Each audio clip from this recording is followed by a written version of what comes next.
Welcome, everyone, and thank you for joining us. Today, we're discussing what it takes to successfully prepare for a business transition and how thoughtful planning can help change the outcome.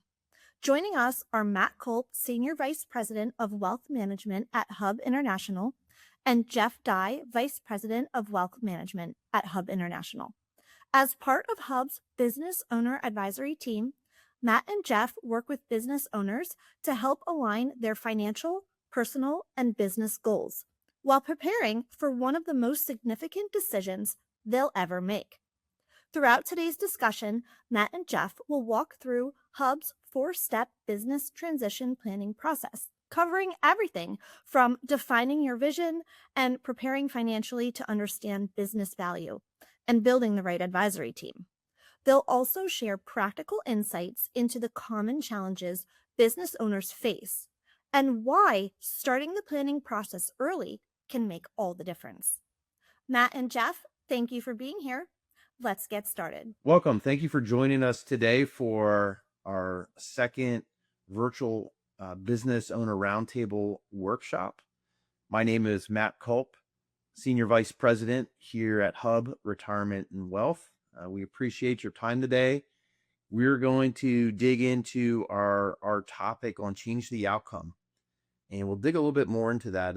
If you recall, last month we brought on Scott Bushke, and he shared about selling on your terms and finishing strong and how to go about finishing strong. And at the end of the day, time is one of our greatest assets, whether you're talking about in life or just business in general and a successful transition. I'd like to introduce my partner and colleague, Jeff Dye. We've worked together for the last 14 years and grateful to have Jeff on here. A lot of experience and wisdom, and excited for today to talk about our 4-step process and how we help business owners successfully transition their business and change the outcome. Jeff, can you just give us a little of your background and what you do on an everyday basis? Sure. Thanks, Matt. Yep. I'm Jeff Dye. I'm a Vice President of Wealth Management at Hub International, as Matt said earlier. And I work on as part of the Business Owner Advisory Team, which means we get to do a lot of advisory to business owners. And a huge focus of that is our topic today, which is exit planning. And in my experience, exit planning can mean a lot of different things to different people. We hope what we're working on is the intentional part of exit planning, which is, what we might call succession planning, right? Somebody who's had a business, grown a business, and for whatever reason, they decide it's time to move on. It's because they want to retire, because they want to pass it on to the next generation, because maybe they're burnt out even. So that's the fun side and certainly covered in our 4-step process on the succession planning side. And then there's the other side of it too, which is, the unplanned elements of exit planning. Right. Unfortunate circumstances like death, disability, some other unforeseen events. And the truth is that, we need to do this planning because we don't know how a business owner is going to exit their business, but we do know that it's going to happen one way or another. For most owners in our experience, they've got pieces of that plan. A lot of times they're in their head. Sometimes they're on paper. Sometimes they're with their key executives or trusted advisors. But for the most part, we see that there's really nobody coordinating those plans. And I think for that reason, it's probably not optimized for value, optimized for success. And so I think that's where our business owner advisory team is invaluable in helping owners develop a clear framework for exit planning, whatever that may mean. Well said, Jeff. Well said. And, to tie a few statistics behind some of the challenges that come with business succession and exiting one's business, the Exit Planning Institute is a great resource for not only statistics, but resources as well in preparing a business for that transition. But there's a couple statistics that really stand out. And this comes back to, why we titled this, Change the Outcome. Is the Exit Planning Institute, and based on their survey, showed that only 20% of all businesses that take their business to market, only 20% transition on their terms. So I think about it of okay, 10 businesses go to market to sell and only two of them are transitioning on their terms, which if they're not transitioning on their terms, then it means they've given up something and are transitioning on others' terms. Now, I'm going to tie one other statistic to that, and that is, and you mentioned about the unintended consequences or outcomes. We like to call those the 5 Ds: death, disability, disagreement, distress, or divorce in the business. Accounts for 50% of all business transitions. Like to me, that's an insanely high number. And to your point of like, sometimes we don't know what that transition looks like, because when we have a health event, or things that we didn't expect, that, it forces a transition unknowingly. And unfortunately, Jeff, I mean, you and I, we've seen that in our businesses, the good, bad, and the ugly. I'll just briefly just share one quick story. Now, this is a positive outcome that this client we started working with back in the early 2000s, and we met him through a family business center, where his dad had passed unexpectedly. He was young, and our client was pretty new to the business. He was really in the business development side of things. But the long story is, back then there was, in early 2000s, the estate tax gifting, lifetime gifting, was much lower, much lower. And he ended up paying estate tax, and he ended up buying out his sister, all to take over this business. And over time, he built a significant business, thankfully. And one thing is that he always saw light at the end of the tunnel of him wanting to build value and exit on his terms. So Jeff, let's hop in here of some of these challenges that business owners are running into. And I'd just like to ask you first, Jeff, like, when you guys are helping business owners in this transition, it's oftentimes, very challenging just to like have the first conversation or get the ball rolling. What are you typically seeing of what is holding business owners back from wanting to prepare for a future event that might be 3 or 5 or even 10 years in advance? Yeah, it's a great point, Matt. Scott talked about on our last conversation that idea that it's always a 5-year plan, right? Even when 5 years has elapsed, it's a new 5-year plan, and that's really, really common. I think a lot of the factors are psychological. I think a lot of the factors are people really don't understand what readiness means, and so it's difficult to get ready if you don't know what ready is. And we talked about intending to sell, and we talked about exits that are unintended. I will say, absolutely unequivocally, that most business owners are not ready to exit, even when they're intending to. And I think, as I mentioned, part of that is not understanding what real readiness actually looks like. And I'm sure that you see that in your experience as well, Matt. So what would you say when you walk in the door for the first time, a client's not gone through the 4-step process? What is and they've not gone through formal succession planning yet. What does that typically look like in your experience?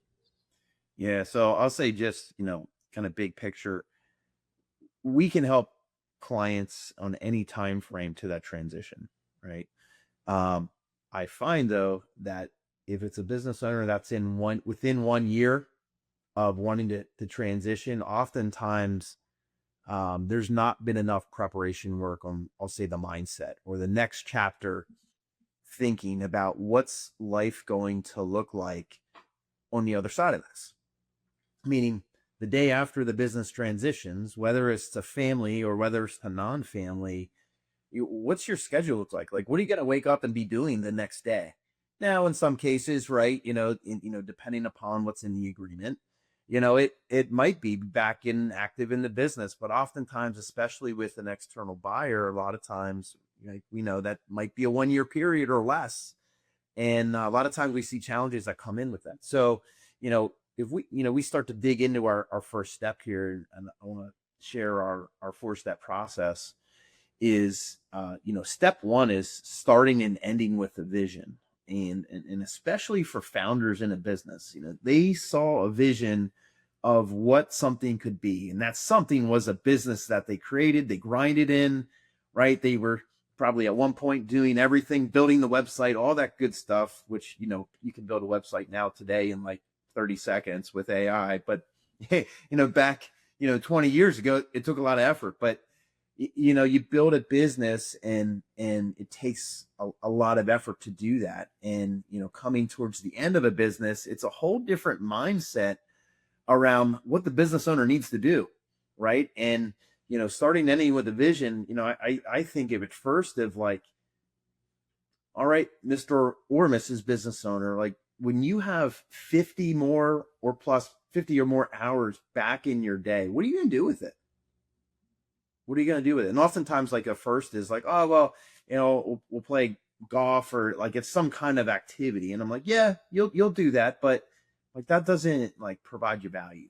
Right. I believe, Jeff, that one of the biggest benefits to a business owner is providing impact and influence to people on a daily basis. Like we, not to sound cliche here, but we were made to be together, right? Like we were made to, as people, to interact with one another, whether you're an introvert or extrovert. Like people make the world go round. And, I look at business owners of oftentimes are really continuing to grind in the business and are not taking enough time to step back and work on the business. And that's why here in step one, in starting and ending with a vision, we want to start to scratch the surface of what are things that they have to do now and later? What are things they want to do now and later? And this should be ideally done with spouses involved too, to start understanding what are some of the big picture, really important things that need to have happen. And I also want to mention why this step oftentimes can get some criticism or like, oh, like, come on, this mental mindset stuff, like, give me a break.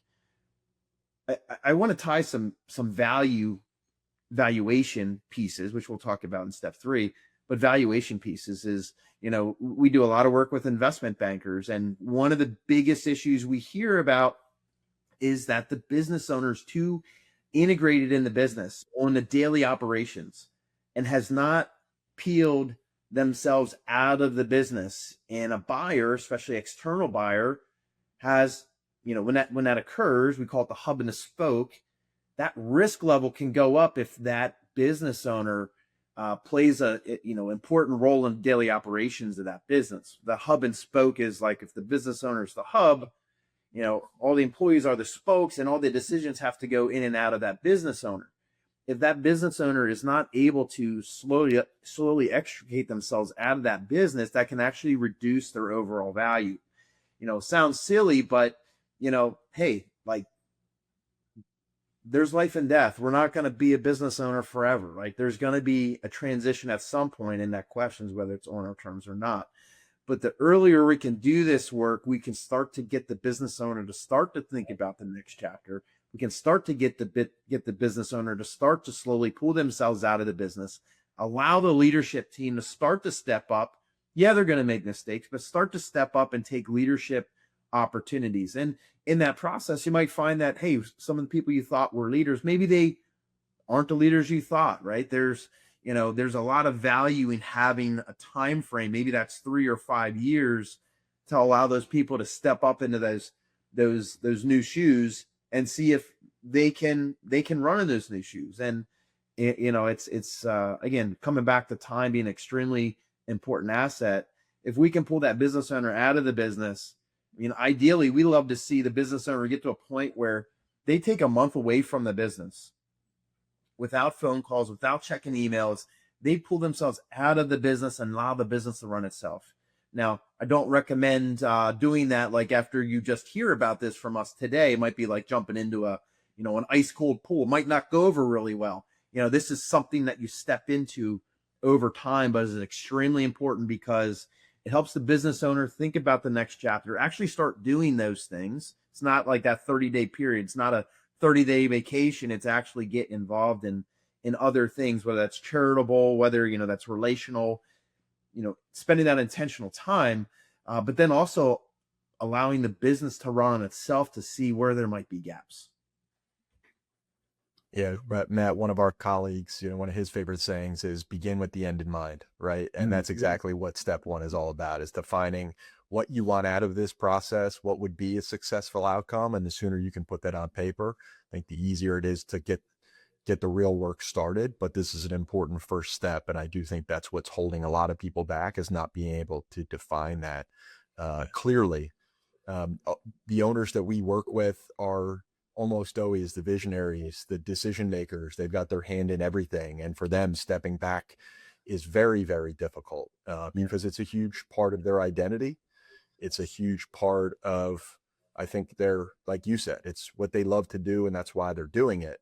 But candidly, I think it's really difficult for the other leaders in their business to operate at their maximum ability when they're around still, right? Because everyone's deferring and everyone's, trying to sort of say the thing they expect that owner to want them to say. And so the owners making themselves dispensable is very difficult, but it also might be the thing it adds more value than anything else, right?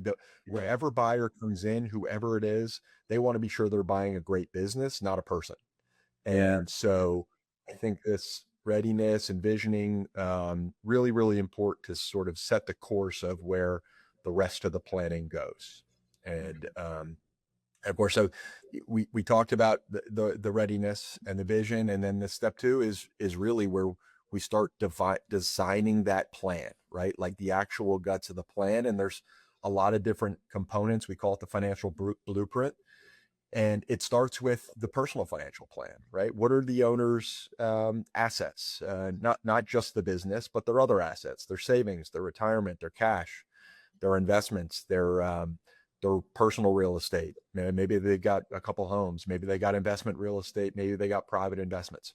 All of these things, sort of building out what does that balance sheet look like today, is imperative to know as a starting point. Where are we on the personal side?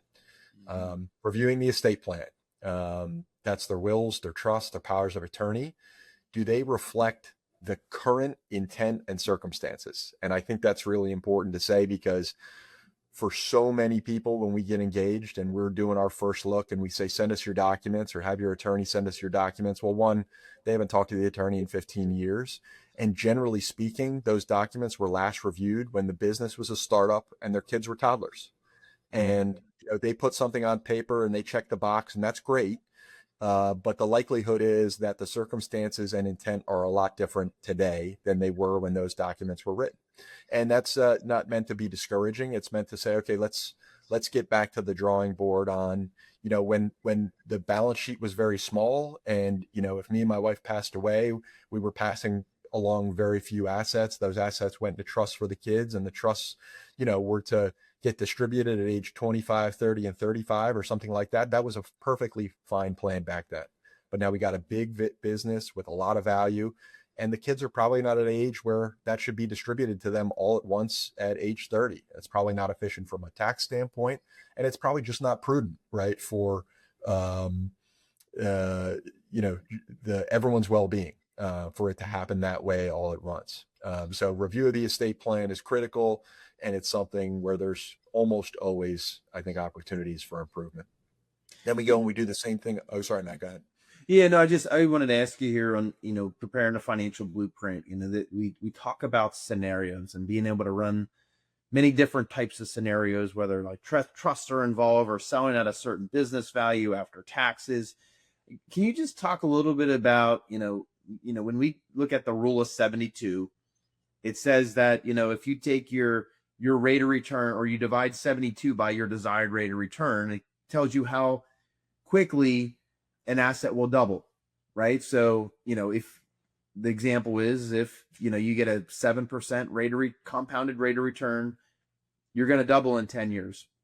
Can you just talk a little bit about the financial modeling and that thought of like, what are things going to look like in 10 years, in 20 years, and 30 years? And how are we planning towards that? Yeah, I think this is something that's very difficult for people to wrap their heads around naturally, right? Is like you talked about these compounding periods. And the younger we are when we're having this conversation, the more compounding periods there are, the more doubling periods. And I think what people will often not appreciate is, what today might feel like a $10 million decision. But if we're 40 years old, right, like that $10 million is going to be $100 million decision potentially. And so, I think that, certainly we're working with owners that are, very sharp on the math side. Where almost all these owners have a business plan where they're making projections about how their business is going to perform, but very few people are naturally doing that with their personal assets or their personal estate plan and understanding the implications for a sale today. Well, if we own the business personally and we take all the proceeds personally and all that wealth is in our estate and then it doubles and it doubles again, well, guess what? We've got a big estate tax problem now. So, once we've got the foundation set, we've got that, personal plan, we understand the assets. As we start to understand the different paths or the avenues, as we said earlier, there's a lot of different potential exits, strategic buyers, financial buyers, and management buyout. Maybe we're passing along to the kids. Maybe we're gifting the business away. Each one of those has unique impacts on the personal financial plan. And I think that's what we're trying to do with the blueprint is bring everything together so that we can sort of quickly simulate if you make one decision versus another today, well, what does that not just look like tomorrow, but what does it look like in 10 and 20 and 30 years down the line? And for some people, that they're going to make the same decision regardless of the outcome, but we're trying to give them a decision-making tool to help, I think, add some confidence that they're making the right decision. Mm-hmm. Very good. Thank you. Yeah. Yeah, of course. Yeah. And so obviously we're reviewing all the business documents as well, just the same as we're doing with the estate plan, things like shareholders agreements, operating agreements, buy-sell agreements, just like we said with the estate plan. Do they reflect the current intent and circumstances or just what, the circumstances were when this business was first incorporated? Are there partners today that didn't exist back then? Are there partners that were exited along the way? I think we will almost always find or look for items in these agreements that might be problematic from a future buyer, right? How is a future buyer going to look at certain provisions in these documents and say, does that hurt our value? Again, we're trying to optimize the exit here. And so the earlier we can identify these things, the better. Tax analysis, a huge part of designing this financial blueprint, not just on the income tax side, not just on the personal side, but also on the business side. And we already talked a little bit about the estate tax side as well. So, Matt, I don't know about you, but I don't know a lot of business owners that enjoy paying taxes. Some people are a little more sensitive to it than others. Some people really want to make that number as close to zero as possible. We just want to be smart about it because I think what we understand is that we've got people that are incredibly charitable and, incredibly philanthropic and incredibly supportive, and they want to see those dollars go to the charities or the causes or the people that they care about the most. So the more that we can keep in their pockets, whether it's at the time of the sale, before the sale, after the sale, whatever it is, the more we're trying to help them optimize that outcome that they envisioned in step one. And I think the final part of this, Matt, is, as you said, is when we pull all these things together and we're forecasting this years and even decades in advance sometime, what we're really trying to derive is what is the gap, right? What do they need to get from their business after the sale, after taxes, that is going to provide for everything that they envisioned in step one? That's going to deliver everything they want from a lifestyle standpoint, from a charity standpoint, from all the other objectives that they may have defined. What is that number? What do they need to get? And now we're on to the next part, which is sort of figuring out, okay, what's represented right now in terms of value from that business today? Mm-hmm. Yeah, and it's with step 3, when we talk about gaining a value or range of values for your business, so oftentimes like to ask the business owners, what's the value of your business? And we're not asking this to like put them in a corner and, trap them by any means, but it's to understand like, hey, what do you perceive the value of your business to be? And typically there's a number or a range that they, expect, hey, this is what we think it's worth. And then the next question I often ask is, have you actually gone through a formal valuation process or like a range of values process to understand, what your business might be worth? And I'd say probably 8 out of 10 times that the answer is no. So that, okay, well, we're establishing some value, but we've not like confirmed it, right? So, step 3, I think is, I love all 4 steps, but I really love step 3 because it really digs into the inner workings of the business and understanding the levers of the business, of what's making that business more valuable or less valuable, right? Because, when we generally are thinking about valuation, and, we look at the capital formula of taking your EBITDA times a multiple, and you're getting your approximate valuation, but, it sounds really easy, but, what goes into that multiple, right, isn't really in the eyes of the beholder. But when we think about that multiple, we think about, the qualitative aspects of the business, like we talked about earlier, like, how involved is that business owner on a daily operational basis? Or is that business owner more strategic and playing more of a CEO level where they're spending more time on strategy versus the operations of the business, right? That business owner that is more of a CEO or potentially even chairman of the board that's more focused on strategy is likely going to have a higher multiple in that category versus the owner that's in the daily operations. That's the hub and spoke we talked about. Even customer concentration of, hey, if you have, 5 of your clients that, account for 50% of your revenue or more, like, hey, a buyer's going to look at that as risk, right? So we have these areas, even a leadership team. Well, if you don't have a leadership team, that's probably going to count, most likely is going to count against you. If you have a leadership team that might be close to retirement, or not have depth, like that could count against you, and vice versa. A well-diversified management team with years of experience and mentorship, right? That can help boost that value.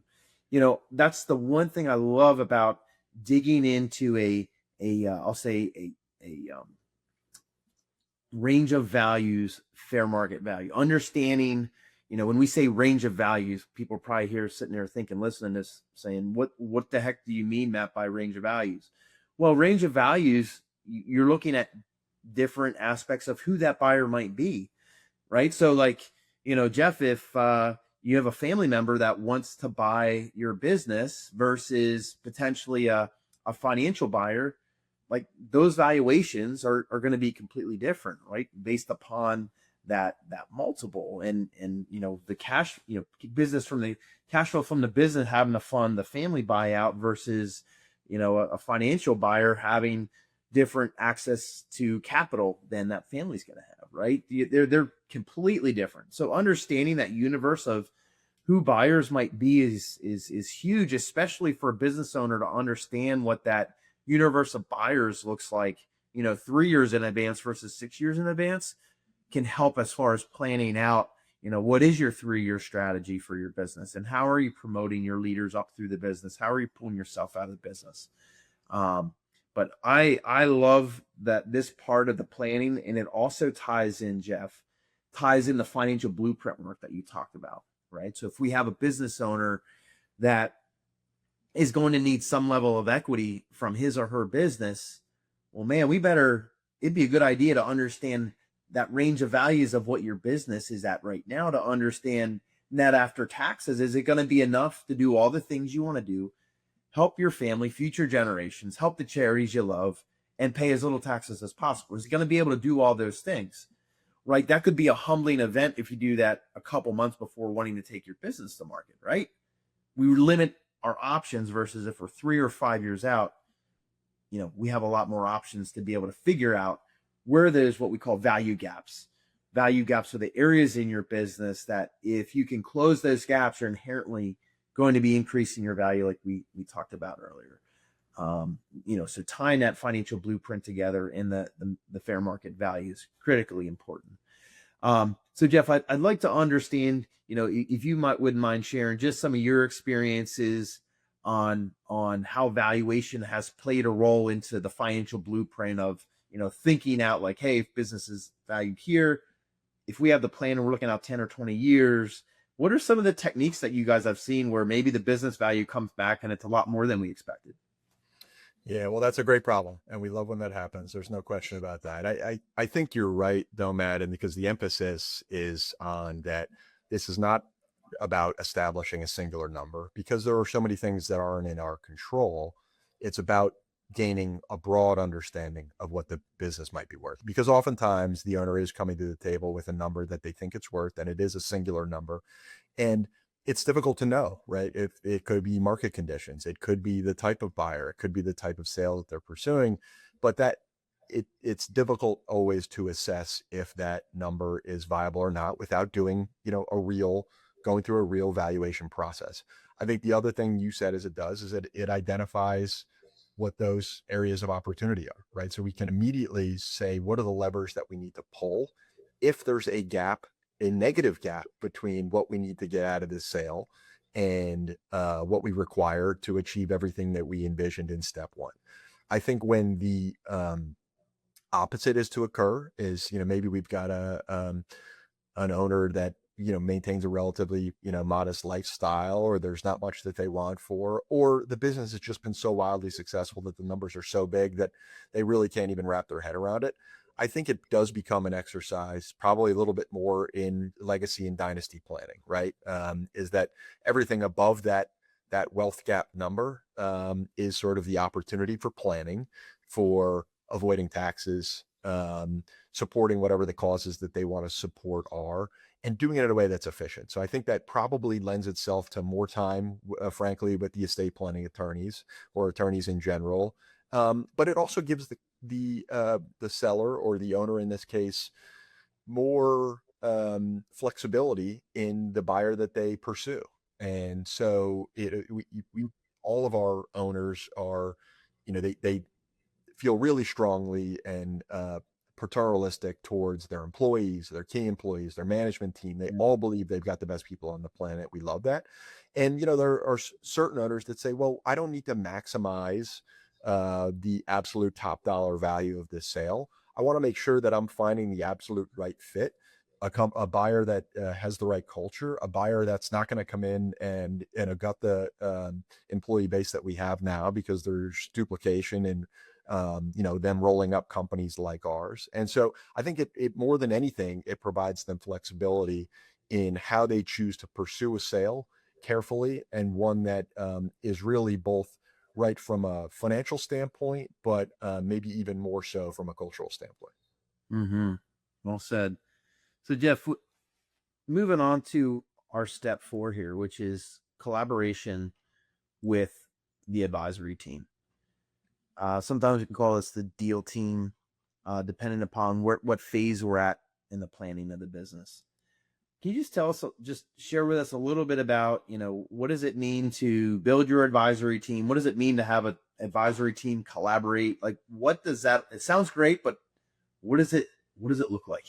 Yeah. And I think this is, we're approaching the point in the process by now where we sort of understand the facts. We understand what is required, and that helps us zero in on, okay, where do we need to add resources in terms of specialists, expertise, and planning capabilities that we don't already have. So I think most people come to us and they're getting, they're getting personal income tax advice. They generally have done some planning on the estate side, even if it's just really, really basic.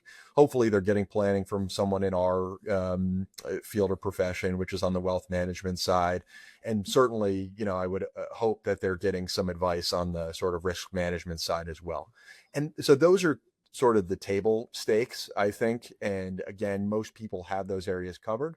Although I will say that it's not uncommon at all to, as we delve a little deeper and the topics get a little bit more complex, for it to be recognized that, okay, well, yeah, my accountant was my college roommate, and this was my State Farm agent that I got when we bought our first house, and so I only say that not to demean or make light of that, but really to say is there's really kind of a two-step process that we're looking at any existing trusted advisor for, is to say, one, are they competent, right?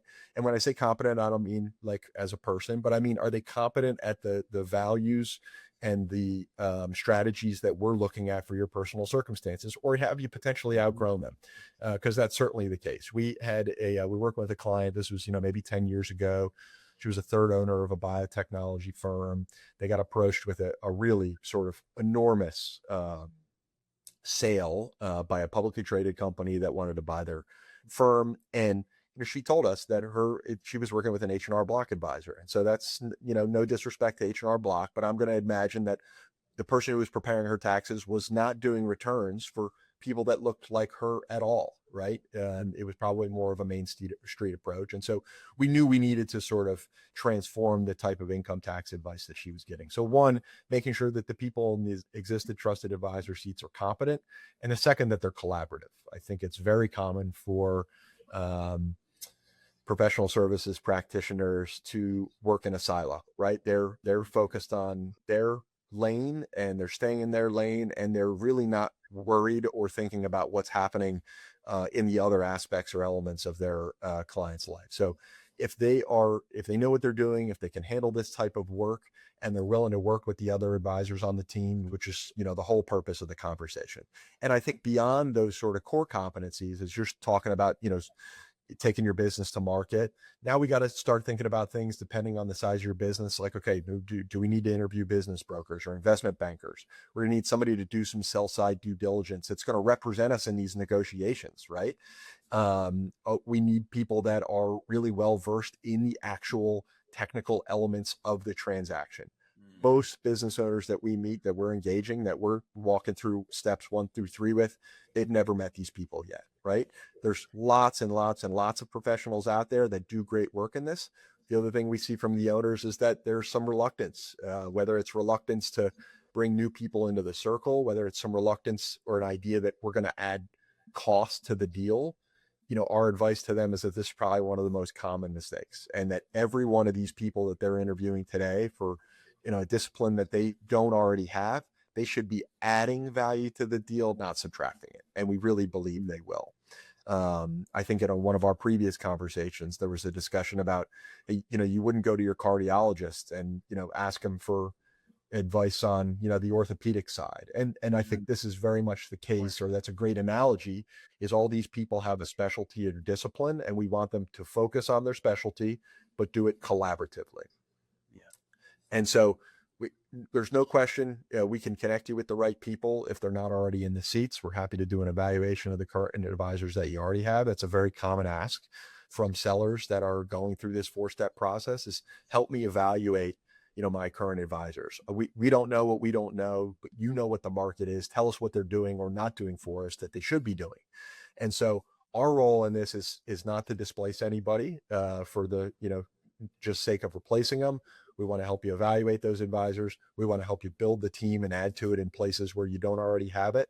And we just want to ensure that that team, once it's in place, is working in alignment, working in a coordinated fashion, going right back to step 1 and trying to get whatever outcome it is that you wanted.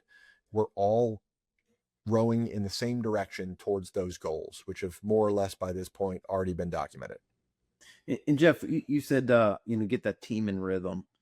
What does that typically look like as far as, bringing the team together? What's the frequency of that? Like, I know the topics can completely change depending on the client, but what does that normally look like as far as what the team coming together and what's, who's driving the agenda on that? Yeah. And you said it before. I think it really depends on where you are in the process, what the timing is. If we are under agreement of sale, or there's an LOI in place, this team could be meeting as frequently as weekly.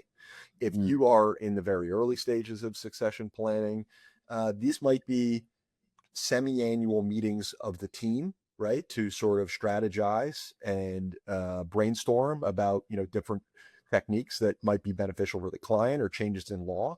So I would say the range is anywhere from, in an inactive time, annually or semi-annually, all the way up to, like, literally we've got a standing weekly call because there's, items on a punch list of things that need to happen to make sure that the deal is proceeding as expected.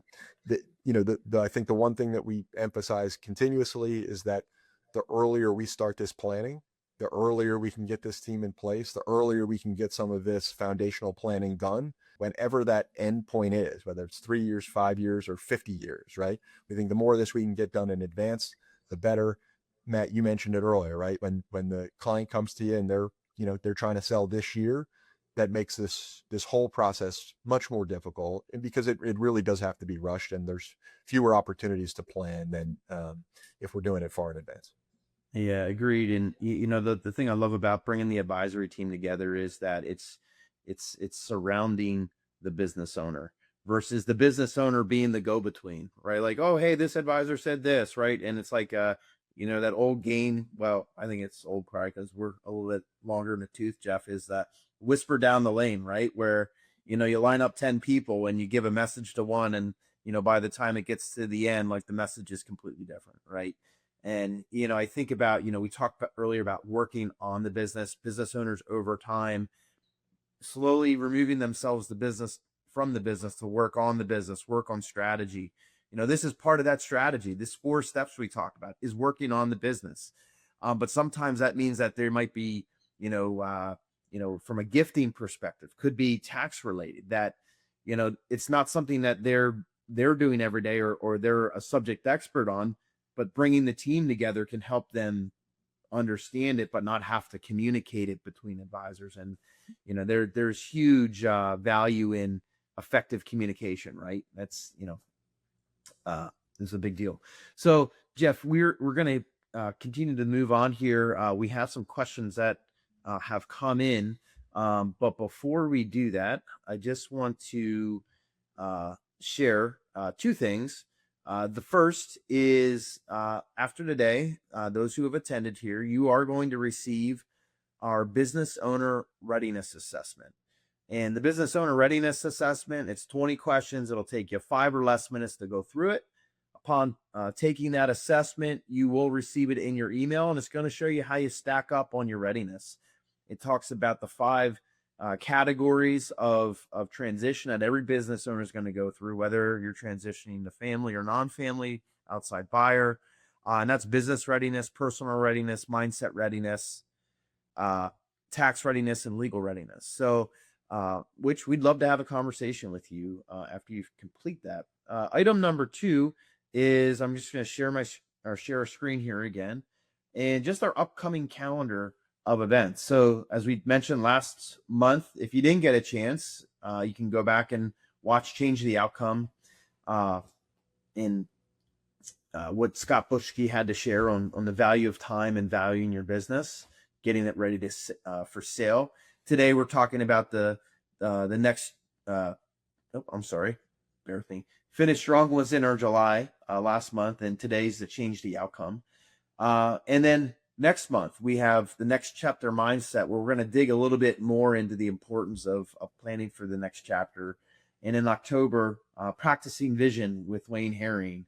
And we're going to get into leadership development and how to develop a high-performance team. Not to say that your team's not performing at a high level, but what is maybe that next level for your leadership team. And then our last event for the year will be increasing your business value. And we're going to be talking about with Bob McCormick and how to drive value in your business. We talked about value gaps earlier, and closing value gaps helps increase your value. Well, we're going to dig deep into that with Bob McCormick. And then I also do want to say that in 2027, we will continue on with the monthly series throughout the course of the year. So we're going to move on to our first question here. And Jeff, this is actually for you. I'm going to pass it to you here on the bringing the team together. And the question is, how do you know if an advisor needs to be changed out? Or I'll take that as whether they're at the level they need to be based upon where the business at. That's how I'm interpreting that.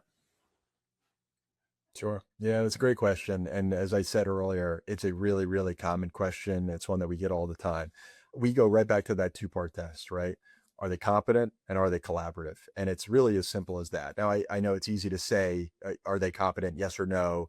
That can be a little bit, that takes some discovery. And I think the way that we're going to assess that, and we're happy to sort of run the point on this, is trying to assess, is this, you kind of want to be somewhere in the middle, right? If you're this practitioner's smallest client, you're probably not going to get enough attention. And if you're their biggest client, you're probably not getting the best, most sophisticated advice. And I don't know if that's an over, simplistic way of thinking about it, but I think the best scenario is where you're kind of in the middle, meaning they've got, 50% of their clients are wealthier and more complicated than you are, and 50% of their clients are maybe a little bit more simple and scaled down than you are. And so, that oftentimes is the size of the firm. It's often at times the size of their support staff, or maybe, their bench strength, to use a term that you mentioned earlier, Matt, is, everybody, probably their facts and circumstances have the right fit, from a sole practitioner all the way up to a, big time lettered firm, depending on what discipline we're talking about. But so competence one, you don't want to be their biggest client. You don't want to be their smallest client, probably somewhere in the middle. And two, again, we've seen some really, really talented attorneys, accountants, whoever it might be, who just have no interest in getting input from other advisors on the team. And maybe that's about ego. Maybe it's about, scarcity of time, responsiveness, whatever it is. It's great to have a great attorney, but if they're a great attorney in a vacuum, that's probably not going to help you the same way it would is if that great attorney was collaborative. So that's our two-part test. And I think that is the way that we do that assessment of existing advisors. Excellent. Thank you. Our next question we have here is regarding taxes, and what are common techniques to reduce taxes? I'll start this, and I'd love to hear your point on it. And the first is, I'll just say, is that Jeff and I are not CPAs. We're not accountants, but we work very deeply in the accounting world and understanding what your tax exposure is. But I first think we need to understand, when we say taxes, what taxes are we talking about? Well, first is we have income taxes, right? Your ordinary income, what's on your W-2 or what you might have coming in from a 1099. You have capital gains taxes, meaning that if you have an investment and you've held it for less than 1 year, there's short-term capital gains that gets taxed as ordinary income. There's long-term capital gains that gets taxed at more of a preferred tax rate for most that are in higher tax brackets. And then there's estate taxes, right? So Jeff, you talked about that earlier, of the ability that each and every one of us can gift $15 million during our lifetime. We can pass $19,000 per year to any single person individually, right? So, but I think about when we talk about reducing income taxes, I first think about, for most, I think the common person is that ordinary income tax. And I think it's important to understand that, like, when we talk about the financial blueprint, if we're getting a tax deduction today on, if we're putting money into a 401k plan and we're getting a tax deduction because it's going to the traditional side of 401k, that the taxes haven't been paid yet, but eventually they're going to have to be paid, most likely, right? So I think, one of the values here of the financial plan and the blueprint is understanding that, like, hey, like, taxes might be higher later on, or you could potentially be in a higher tax bracket when you retire, potentially, if you sell your business for a really large amount, right? It's not going to always happen. We got to make sure that we understand the push and the pull there. And I'd also say too, is that, when we talk about taxes, there's different vehicles we have to be able to reduce taxes in today's dollars. And I think one of the things that I see there's oftentimes, Jeff, that owners don't think enough about pre-sale is charitable intentions, meaning that they're doing, they're funding charities on an annual basis, maybe through the business or personally. And I find that they want to continue to do that post-sale, right? And then I think, there's ways, whether it's through donor advised funds to help reduce taxes, or a charitable remainder trust, or charitable lead trust. Like, there's different vehicles out there that can be able to really, I like to call them, you can super fund them, at the transaction, or potentially pre-transaction in the gift of stock into, for instance, maybe a donor advised fund or charitable remainder trust that can have significant tax benefit, but then also to provide the opportunity to be able to continue to fund charities.